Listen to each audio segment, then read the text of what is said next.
Snow fell gently outside the windows of Cedar Grove Cafe as Emma Hartwell wiped down tables during the quiet afternoon shift.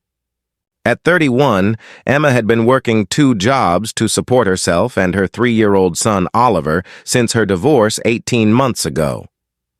The morning shift at the cafe helped pay for daycare, while her evening work as a freelance graphic designer covered rent and groceries. Oliver sat in his usual corner booth, quietly coloring in a workbook while Emma finished her tasks. The cafe owner, Mrs. Patterson, had graciously allowed Emma to bring Oliver to work during school holidays when daycare was closed, understanding the challenges of single motherhood all too well. It was nearly 3 o'clock when the elderly man shuffled through the front door, his thin frame bundled in a worn coat that had seen better decades. His silver hair was neatly combed despite his obvious fatigue, and his weathered hands shook slightly as he approached the counter. "Excuse me, miss," he said quietly to Emma, his voice carrying the refined accent of someone who had once been accustomed to better circumstances. "I was wondering if you might have any day-old pastries or perhaps some coffee that hasn't sold well today." Emma studied the man's face, noting the dignity he maintained despite his obvious need. She had seen enough struggle in her own life to recognize it in others, and something about his gentle manner and the careful way he had phrased his request told her this was someone who had fallen on hard times through no fault of his own. "Of course," Emma replied warmly. "Let me see what we have available."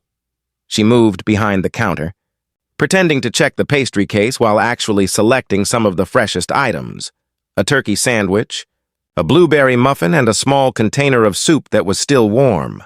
"These items need to be cleared out," she said, placing them in a bag along with a large coffee. "Would you be able to help us with that?" The elderly man's eyes misted slightly as he understood her kindness. "That's very generous of you, miss. How much do I owe you?" "Nothing at all," Emma said gently. "You'd actually be helping us by taking them." "Mommy, who's that nice man?" Oliver asked, having looked up from his coloring to observe the interaction. "This is Mr. Emma paused, realizing she didn't know his name. "Patterson," the elderly man said with a slight smile.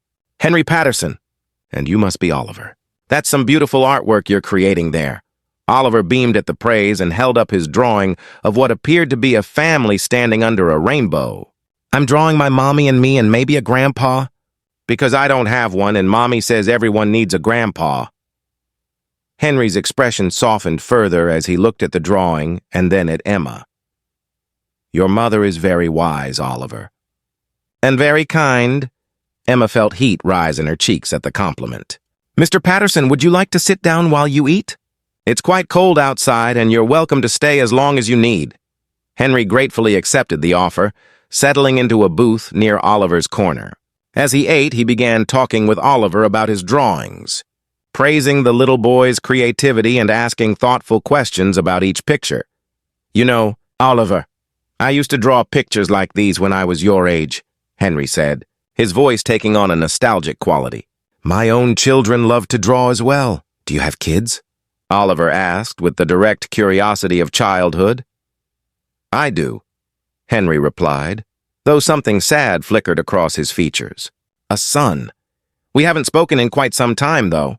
Emma, who had been listening while organizing inventory, felt her heart ache for this gentle man who was clearly estranged from his family during what appeared to be a difficult period in his life. Over the next hour, Henry and Oliver became fast friends. The elderly man helped Oliver with his letters, told him stories about the snow falling outside, and even showed him how to fold his napkin into the shape of a bird. "Mr. Patterson, you're really good with children," Emma observed as she refilled his coffee cup. "I was a teacher for many years," Henry explained. "High school mathematics. Children have always been a source of joy for me." As the afternoon wore on and it came time for Emma's shift to end, she found herself reluctant to leave Henry alone. The snow was falling more heavily now, and she worried about him navigating the streets in such weather. "Mr. Patterson, I hate to ask, but do you have somewhere warm to go tonight?" she asked gently. Henry's pause told her everything she needed to know, even before he spoke. "I'll be fine, dear. There's a shelter not far from here." Emma made a decision that surprised even herself. "Would you like to come home with us for dinner? It's nothing fancy, but it's warm, and Oliver would love to show you more of his drawings." Henry's eyes filled with tears at the unexpected kindness. "I couldn't impose on you like that." "You wouldn't be imposing," Emma assured him. "You'd be helping me. Oliver doesn't have any grandparents, and he clearly enjoys your company. Besides, it's Christmas Eve tomorrow, and no one should be alone during the holidays." That evening, in Emma's modest apartment, Henry helped Oliver build a fort out of couch cushions while Emma prepared a simple dinner of spaghetti and salad.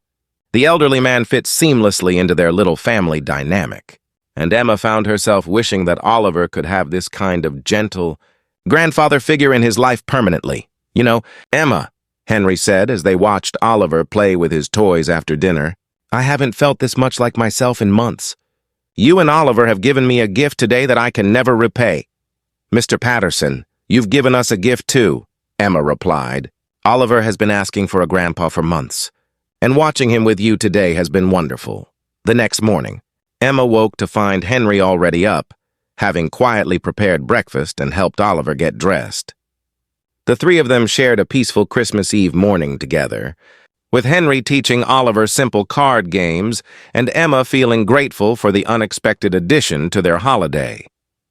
It was around noon when there was a firm knock at Emma's apartment door. She opened it to find a tall, distinguished man in an expensive dark coat, his face etched with worry and determination. "I'm looking for Henry Patterson," the man said urgently. "I was told he might be here." "I'm his son, Michael." Emma's eyes widened as she recognized the family resemblance. "Yes, he's here. Please, come in." Michael Patterson stepped into the apartment, and Emma immediately understood why the name had seemed familiar. Michael Patterson was the CEO of Patterson Industries, one of the largest technology companies in the region. His face had been on the cover of business magazines, and his company was known for its innovative products and philanthropic efforts. "Dad?" Michael called out, his voice breaking slightly. Henry emerged from the living room, his face cycling through surprise, joy, and uncertainty. "Michael? How did you find me?" "I've been looking everywhere," Michael said, his composure cracking as he took in his father's appearance. "When you disappeared from the assisted living facility, I was terrified something had happened to you." "I left because I felt like a burden," Henry said quietly. "After your mother passed and with my finances gone, I didn't want to be another problem for you to solve." Michael's face crumpled with emotion. "Dad, you could never be a burden. You're my father. I've been worried sick about you." Emma watched this reunion with tears in her eyes, beginning to understand the larger story. Oliver emerged from the living room, immediately running to Henry's side. "Grandpa Henry, is this your son?" Oliver asked innocently. Michael looked down at the small boy with surprise, then at Emma, then back at his father. "Grandpa Henry? This is Oliver and his mother Emma," Henry explained, his arm going protectively around the little boy. "They took me in yesterday when I had nowhere else to go. They fed me, gave me shelter, and treated me with more kindness than I've experienced in months." Michael turned to Emma, his expression filled with gratitude and something deeper that made her heart skip. "You helped my father?" "He helped us too," Emma replied honestly. "Oliver has been wanting a grandfather, and your father has been wonderful with him." Michael studied Emma's face, taking in her genuine warmth and the way his father clearly felt comfortable and cared for in her presence. "I don't know how to thank you for what you've done." "You don't need to thank me," Emma said simply. "Anyone would have done the same thing." "No," Michael said firmly, "not everyone would have. Most people would have walked past or at most directed him to social services. You invited him into your home, into your family. Over the next several hours, as the family situation sorted itself out, Emma learned that Henry had been struggling with depression after his wife's death and had depleted his savings on her medical care. Pride had prevented him from asking his successful son for help, leading to his disappearance from the care facility. Michael, meanwhile, had been frantically searching for his father, hiring private investigators and checking every shelter and hospital in the city. The only reason he had found Henry was because a cafe regular had recognized the elderly man from a missing person flyer and remembered seeing him with Emma. "Dad, I want you to come home," Michael said as they sat around Emma's small dining table. "Not to a facility, but home with me. I have plenty of space, and I want to take care of you the way you took care of me when I was growing up." Henry looked uncertain. "Michael, you have your own life, your company to run. I don't want to interfere with that. Dad, you taught me that family comes first, always. I lost sight of that for a while, but I never want to lose sight of it again." As the afternoon progressed, Emma found herself drawn into conversation with Michael. Despite his obvious wealth and success, he was down to earth and genuinely interested in her life as a single mother and her work as a graphic designer. "You know," Michael said as Oliver showed him the card games Henry had taught him, "my company is always looking for talented designers. We're launching a new children's educational software line, and we need someone who understands how to create appealing, engaging visuals for young learners." Emma's breath caught. "That sounds like exactly the kind of work I've always wanted to do. Would you be interested in coming in for an interview?" Michael asked. "Though honestly, after seeing how you've cared for my father and watching you with Oliver, I'm already convinced you're exactly the kind of person we want on our team." 3 months later, Emma stood in the kitchen of Michael's spacious home, helping Henry prepare Sunday dinner while Oliver played in the backyard with the golden retriever that Michael had adopted specifically for his father's companionship. Emma's new job at Patterson Industries had transformed her life, providing not only financial stability, but also the creative fulfillment she had always craved. More importantly, it had brought her into daily contact with Michael, and their initial gratitude had gradually blossomed into something deeper. "You know, dear," Henry said as he stirred the gravy, "I think that day in the cafe was the luckiest day of my life." "Why's that?" Emma asked, though she suspected she knew the answer. "Because it brought me back to my son, gave me a grandson in Oliver, and introduced me to the woman who I hope will become my daughter-in-law very soon." Emma blushed at Henry's directness. "Mr. Patterson, I think you're getting ahead of yourself." "Am I?" Henry asked with a knowing smile, nodding toward the window where Michael was pushing Oliver on a swing set. Both of them laughing with pure joy, Emma watched the scene, her heart full with a happiness she had never imagined possible. Sometimes, she reflected, the most extraordinary changes in life come from the simplest acts of kindness.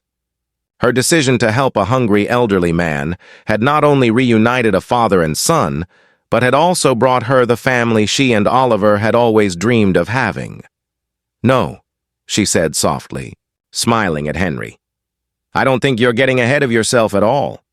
And as Michael looked up from the swing set and caught her eye through the window, his smile filled with love and promise.